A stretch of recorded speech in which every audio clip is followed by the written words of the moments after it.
Sengeke sisabuyela sikhuluma lokunengi ngalo. Namuhla ngicela sibuke nami umcondvo noma siye eBhayibhelini sifunze incwadi yaLuka sahluko 24 verse number 47 khona. Bese siya encwadini yaJohane wekuqala. Johane lomncane basho njalo. Johane wekuqala sahluko 5 livesi lekuqala khona. Sifunzeni khona sitobe bese siyachubeka. Luke 24 verse number 47. Lekuthi egameni lakhe kumele kushunyayelwe etiveni tonke kuphenduka kube kuthethelelwa kwetono kuqalwe eJerusalema. Egameni lakhe kushunyayelwe kube kuthethelelwa kwetono. Ligama lenkosi manibonge. Encwadini yakuJohane wekuqala sahluko 5 verse number 1. Wonke umuntu lokholwa ukuthi Jesu unguKristu, ungumntwana kaNkulunkulu. Umuntu lothanda umntali, uthanda nemntwana wakhe futhi. Wonke umuntu awufundzele lo verse number ngathi. Wonke umuntu lonjani? Wonke umuntu lokholwa ukuthi Jesu unguKristu, ungumntwana kaNkulunkulu. Umuntu lothanda umntali, uthanda nemntwana wakhe futhi. Wonke umuntu lokholwa nguJesu ungumntwana waNkulunkulu. Now insinziso lesikhuluma ngayo sithola ngekwemukela Jesu. Sikholwa ukuthi lo Jesu lo indvodzana yaNkulunkulu weta emhlabeni watalwa ngewesifazane waphila wafa wabulawa wafela tono tethu bese kuthi ngelesithathu lana wavuswa ebufeni nyalo ungasekunene sikaNkulunkulu. Wonke ke lokholwa kulo Jesu ungumntwana waNkulunkulu. Praise the name of the Lord. Wonke lokholwa nguJesu ungumntwana waNkulunkulu. Sicela sifunze nalegcina encwadini yaJohn umvangeli now sahluko 3 verse number 3.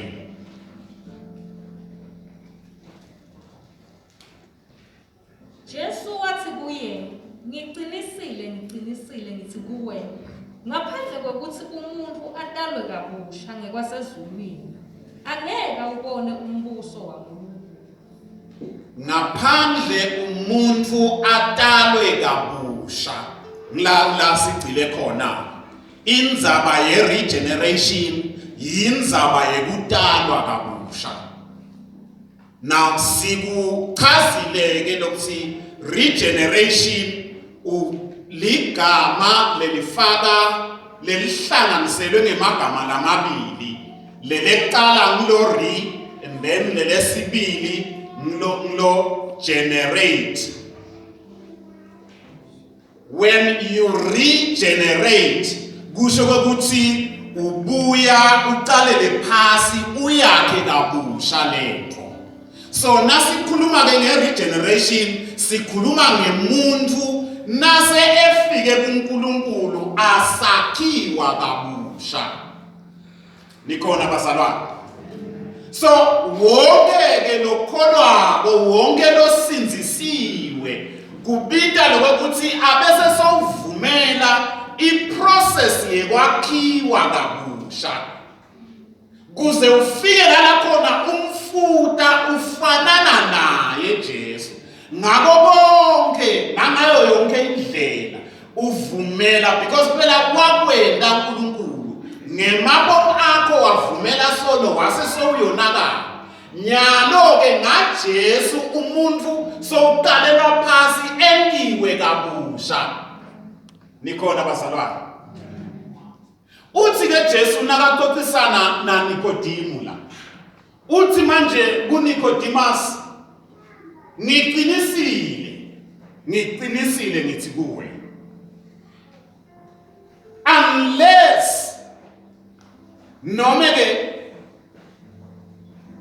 anzuba ukibite ngemuntu lo watana naNkulunkulu, kubita kwekuthi utalwe kabusha.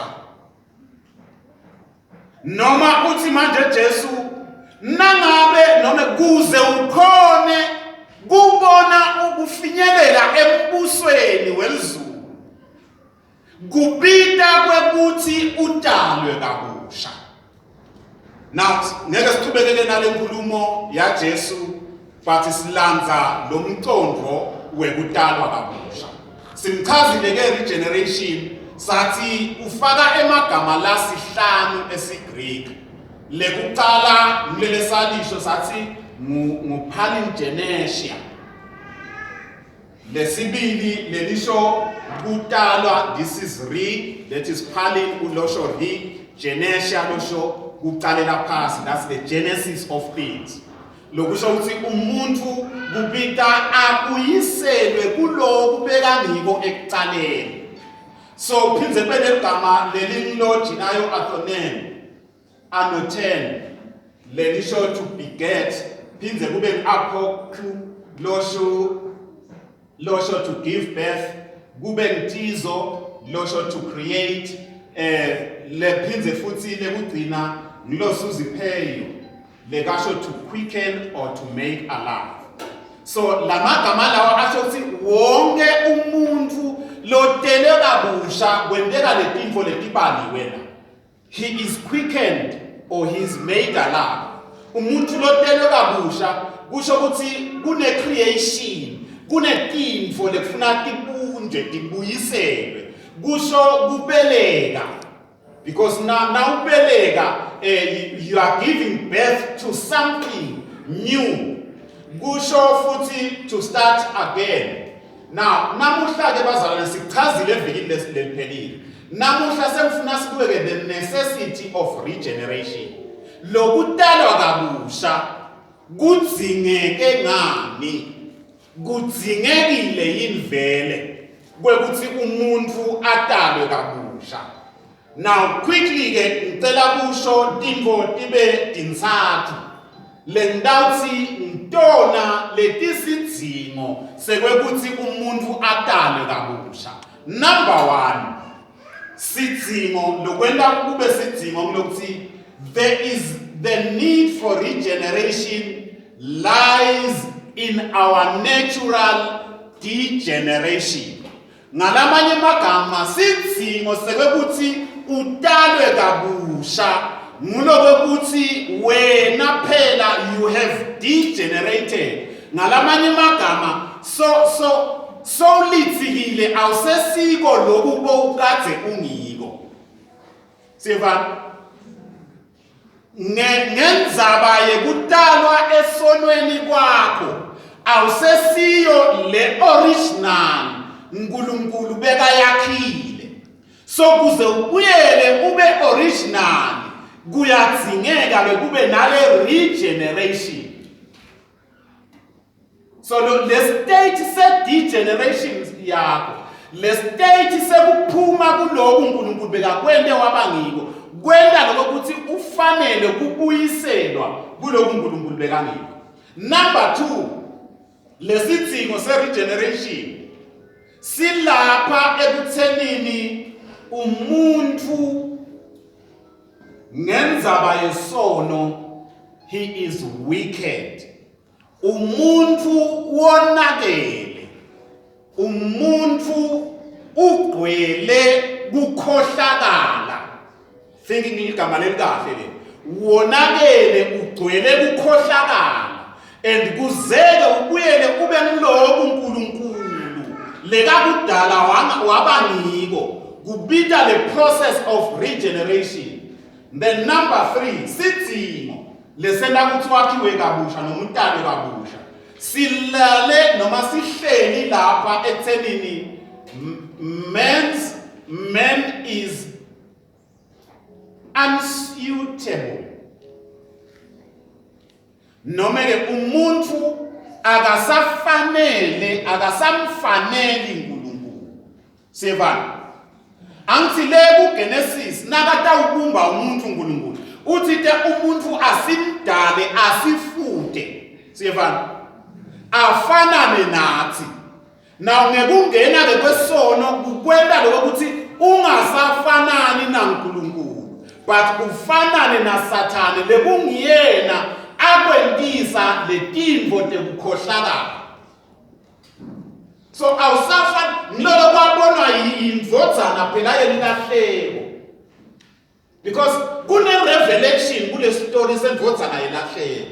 Le ndvodzana yelahleko yafika la itibona khona ukuthi angisasuye lo mntwana. Le bengathi ngitelwe nguye. Yathi angisafaneli nethi ngibito ngikuthini ngindvodzana yakho. So nathi ke ngendzaba yesono asisamfaneli uNkulunkulu, asisamfuthi uNkulunkulu. Ngalothi asamfaneli uNkulunkulu, sekunesidingo sekwekuthi kube ne-regeneration, umuntu asetshentwe kuze atobuyela abe ngiloku uNkulunkulu bekamdale wabangikoko. Igama lenkosi malibonke. Now ngileti izathu letintathu lengikhethe ukukhuluma ngalo, and then bese siyagijima ke sesibuka features of regeneration.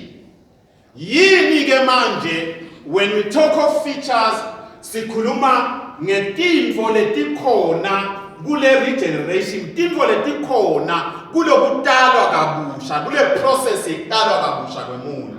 Number 1, nasikhuluma nge-regeneration bazalwane, sikhuluma ngemvo lesingeke sikhone kuyibamba kahle nekuyi-understanda kahle, because yinto leyenteka ebusithekeni lengathi nayenteka siyibone ngemehlo ethu. Ngifundzele incwadi yaJohane sahluko 3 verse number 8. Incwadi yaJohane sahluko 3 verse number 8. Umoya uhusha lapho uthanza khona.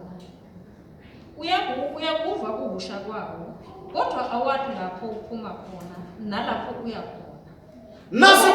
Nasikhuluma nge-regeneration bazalwane, sikhuluma ngemvo lesingeke siyibone, sikhuluma ngemvo lesingeke siyibambe. Uthi ke nakakhuluma Jesu lapha, nakakhuluma phela solo wanza kule ndzaba yakhe na Nikodima ngithi uchaza indzaba yekutalwa kabusha kaNikodima. So ufika ke la ayichaza khona Nikodima uthi phela kuze ungayi-understand wena, it is because indzaba yokutalwa kabusha ifanana nemoya. Umoya uhusha la uthanza khona. Nikhona bangcwele? Umoya angeke uvimbe because awuwathi uqhamuka kuphi futhi awuwathi ubheke kuphi. Indzaba ye-regeneration kuze yenteke, it is because thina njengebazalwane, thina njengebantu lesesimukele Jesu sidibeka esandleni saNkulunkulu, bese ngamoya wakhe uNkulunkulu so yaphephetha la uthanza khona. Ligama lenkosi malibonke.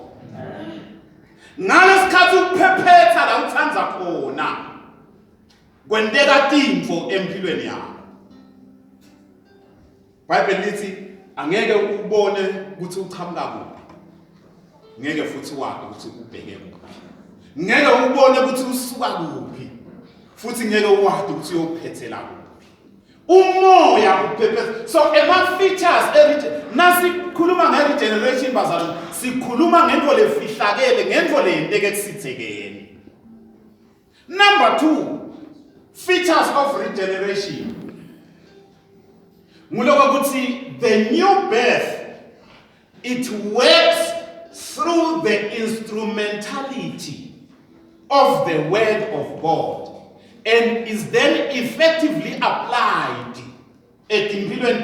by the Spirit of God. Ngalamanye magama, nasikhuluma indzaba yekutalwa kabusha, yintfo noma lokutalwa kabusha kuvetwa kwekuthi ungene udle livi laNkulunkulu Ngalamanye amagama, ngaphandle kwelivi laNkulunkulu, the process of regeneration iyakhinyabeteka.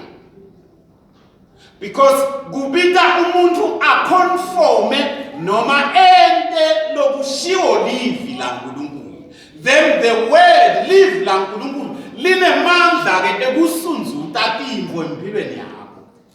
Likutshele ukuthi lokhu ke awukwendi kanje ukwenda kanje. Ngalesikhathi usundvutwa kwenteka ukudalwa kabusha. Le process yokudalwa kabusha iyathuthekisela. Singamfunza 1 Peter sahluko 1 verse number 23 bese siyaqhuma siya ku number 25. Lo munye angamfunzela Jakobe sahluko 1 verse number 18.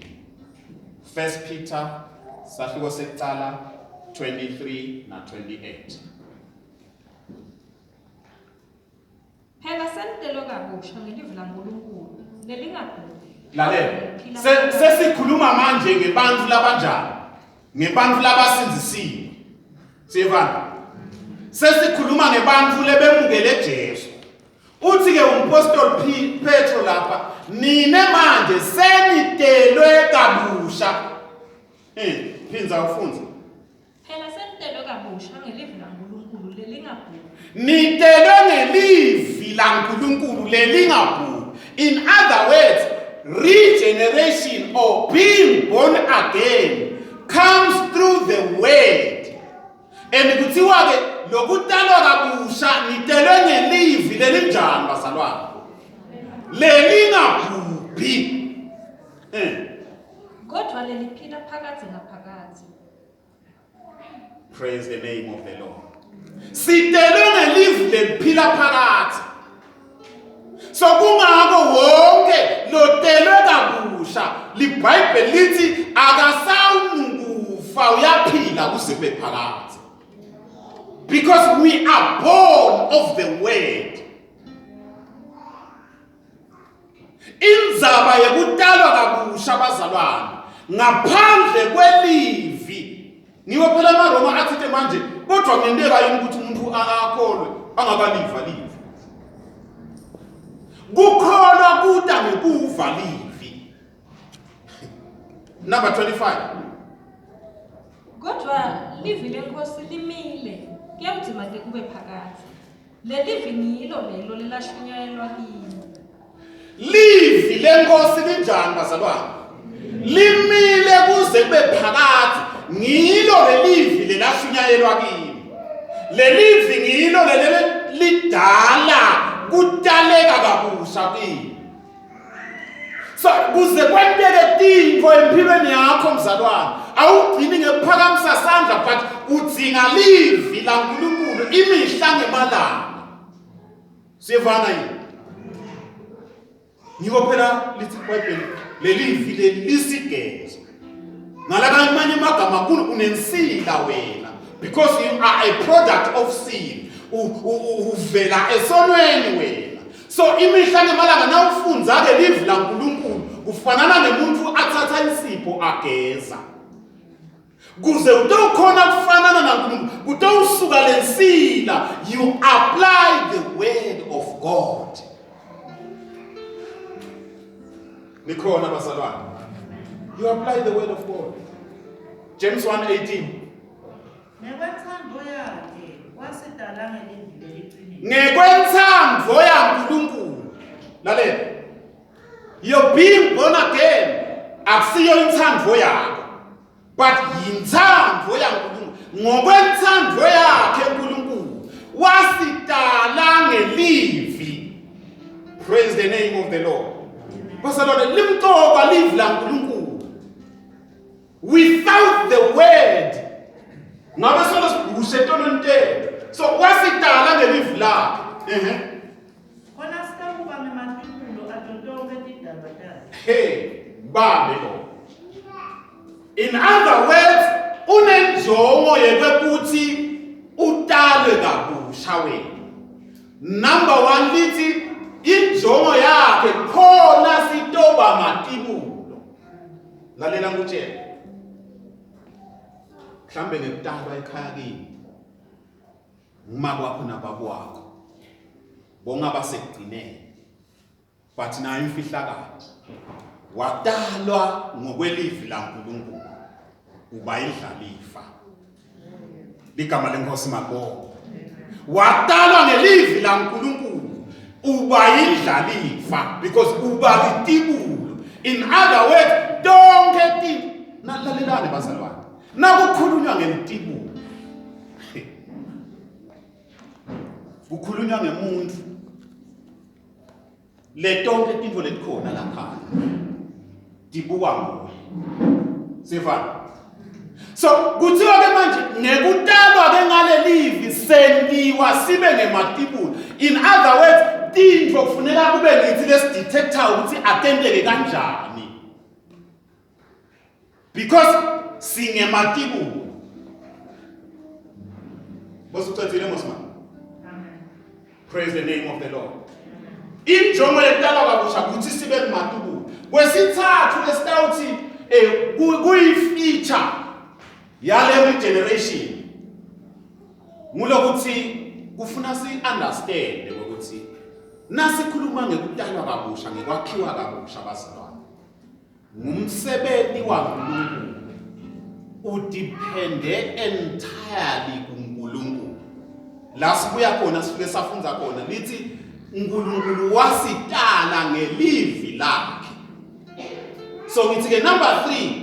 In new birth, it is entirely a work of God. Ingumsebenzi waNkulunkulu. Kudala kabusha akusinje ukuthi ngibalekele ngigweme sono. Because ungasigwema ungahlala ungasendi sono, but lokho akusho ukuhlelwe kabusha. So kupita ukuthi uvumele the work of God.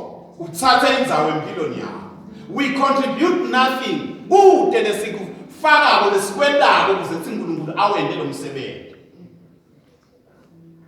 Ngikomende nasi statement nasi. Nathi lapha kini nje ngidwele lendlu le. Kude umuntu lekade ikhethela ukuthi nyaloke ngicela ningitale emake nababa. Ukhona lekakhethela kudala. Awutikhethela ngakudala. Kodwa noma ungakhethela wenti kanjani wadala namuhla ukhona uyaphila kanjalo nendzaba yetalwa kabusha ayidependi kuwe. Ngiko phela abazalwane kwesinye isikhathi kunebantu labafakazile wathi mina ngaya esontweni bese planile nebangani bami ukuthi siyodala nje ichaos esontweni sente nje kuhlanya bethu but sefika lafundwa lini uNkulunkulu waseyangitfola ligama lenkosi makho lokho it is because utevele akudipendi kuwe indzaba yetalwa kabusha. Kwesine ngitsite new birth takes place immediately or simultaneous. Indzaba yekutalwa kabusha yitfo yendeka nyalo. Immediately you decide kunikela impilo yakho kuNkulunkulu, you are born again. You are made anew. Siyevana bazalwane. Kodwa ke bese iba khona ke le process because ngekuhamba kwendlela tinto letinye bese iyathoda. But according to uNkulunkulu, you are a new creature. According to uNkulunkulu, akasakubuki njengesono noma njengesoni. But ubuka njengesidalwa lesisha. So yendeka immediately simultaneously. Ngaleso sikhathi results akho sitobe sesiyathandaza. Umphumela kuloyo lotelwe kabusha sibese sibona ini sibona ngani yini imiphumela yekutala kabusha. Number 1, you no longer live in habitual sin. Wonke lotelwe kabusha simbona ngekuthi akaphili esonweni. Niyangiva bantwana? Wonke lotelwe kabusha akaphili esonweni. Nawufunza incwadi ya 1 John 3 verse number 9. Wonke lotelwe kabusha angisho ukuthi wonke lotelwe kabusha akoni bazalwane. Niyawuva lo mehluko. But lotelwe kabusha akendi. Because kunemehluko ekwendeni isono nekuphila esonweni. So wonke ke lotelwe kabusha umphumela wekutala kabusha lothi gabe usaba kulolu hlobo loluphila esonweni. Sifundzele verse number 9. Umuntu lotelwe uNkulunkulu akoni. Ngoba isimo saNkulunkulu sikuye. Ngakho ke angeke one ngoba ungumfana waNkulunkulu. Lotelwe uNkulunkulu angeke. Hayi kuthi kungenteka but angeke one. Leni angasoni because simo saNkulunkulu. In other words, angisathi singisi in other words, kwenteka nakuya kwakuGenesis, the likeness of God is in him. Ngibese ngithwala lesimo saNkulunkulu. So nangabe ke uNkulunkulu angoni nami ngoba ngitelwe kabusha gabe ngisona. Sevana bazalwane. So number 1, into lesiyibonako lengumphumela wekutalwa kabusha, sono uyehlukana naso. Awuphili esonweni. Number 2, umphumela wekutalwa kabusha ngiloko ukuthi sibese sesiyaqala manje sesiphila noma sesiba nempilo ngithe a genuine Christ-like love for others. Watalwa kabusha ubese soyakhona kuthandza labanye bantu ngalo luthando lolugenuine lolungilo. Angisasinathi ngento ungazuthi ngiyahlela. But nami smile nenhlitiyo yami isuke ismile. Nangithi ngiyathanda inhlitiyo yami isuke ivumela. So umphumela ke wekutalwa kabusha lokuthi luthando lwaNkulunkulu ngibese ngibanalo bese liyabonakala. Noma ngabe intolo benginganenzaba nemuntu but watalwa kabusha ubese uyaqala uyanaka ngalomunye umuntu. Incwadi yaJohane wecala sahluko 4 verse number 7. Bathandzekako, asithandzaneni ngoba uthando luvela kuNkulunkulu. Wonke umuntu onothando usuke atelwe nguNkulunkulu. Futhi uyamanga. Asithandzaneni. Wonke lonelithando uvela kuNkulunkulu. Leni because uNkulunkulu ubese uhlephulela usiniketa loluthando sibese sesithandza ngalendlela uNkulunkulu lekathandza ngayo. Nikhona bazalwane? So kuba umphumela ke lona wekutalwa kabusha ubese uyakhona ukuthandza bazalwane ngalendlela uNkulunkulu lekathandza. Number 3, nangabe umphumela we will then begin to live a victorious life and overcome the pressures and temptations and following his path. Ngalamanye amagama nawufunda incwadi yaJohane wecala sahluko 5 sigijima ngaJohane vele simile ngalelo. Sahluko 5 verse 3 and 4. Sithi ngalamanye amagama lotelwe kabusha umphumela wekutalwa kabusha ngilokuthi ubese sowuphila impilo yekunqoba. Anqobe even the pressures and temptations of this life. Siyevana ka. So now ufuna impilo yekunqoba la emhlabeni. Be born again.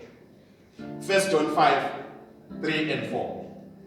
Ngoba ukuthandza uNkulunkulu ugcina imiyalo yakhe. Imiyalo yaNkulunkulu ayimatima kithi. Wonke umuntu lotelwe uNkulunkulu uyalinqoba live. Kunqoba lesinqoba ngako live kukholwa kwethu. Wonke lonjani bazalwane? Lotelwe uNkulunkulu wenda njani? Uyalinqoba live. Are you born again? If you are born again, then you are victorious. Lotele uNkulunkulu uyalincoba live alincobi. Lalelani bazalwane, live lingagideka, live lingaphila lishibe tintfo, but lotele uNkulunkulu live uyalincoba. Nikhona abancane. Live uyalincoba lotele uNkulunkulu. Kwesini umphumela 1 John funza verse number 18 la kusahluko 5. Siyathi ukuthi wonke umuntu lotelwe uNkulunkulu akone, ngobe indvodzana yaNkulunkulu iyamgcina nalomubi akamtsinzi. Lalela, umphumela wekutalwa kabusha kulokuthi lomubi akakhone kutsinza because you are protected.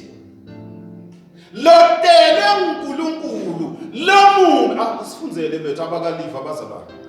Siyathi ukuthi wonke umuntu lotelwe uNkulunkulu akone, ngobe indvodzana yaNkulunkulu iyamgcina nalomubi akamtsinzi. Indvodzana yaNkulunkulu Jesu uyamgcina wonke lotelwe uNkulunkulu. Jesus protects everyone who is born again. Wonke lotelwe uNkulunkulu Jesu uyamgcina. So we are protected. Ngekutalwa kabusha abazalwane siyagcinwa, siyavikelwa kuSathane, siyavikelwa emimoyeni yebunyama.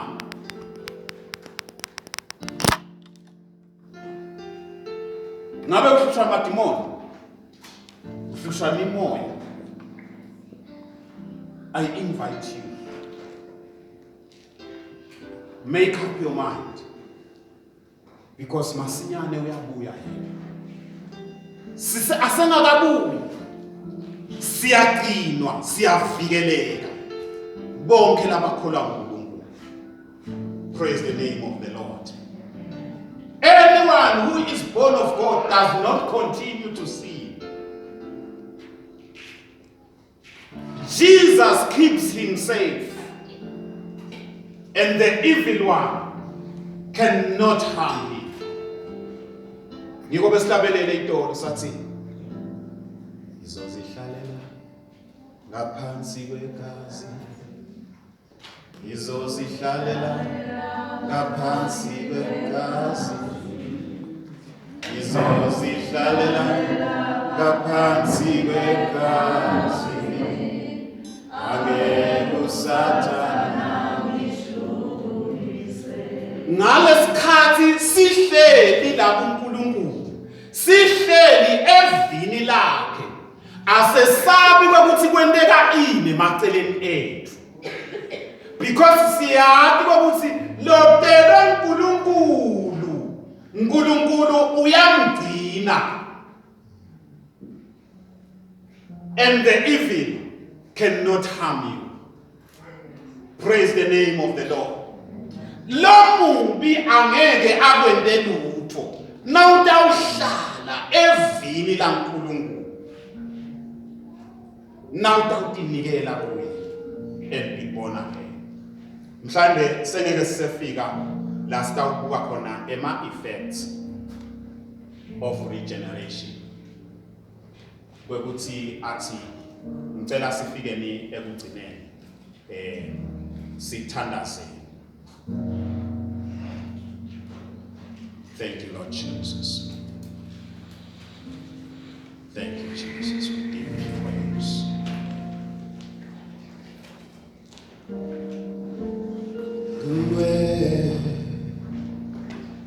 Baba, gibegite bala, guwe Baba, gibegite bala.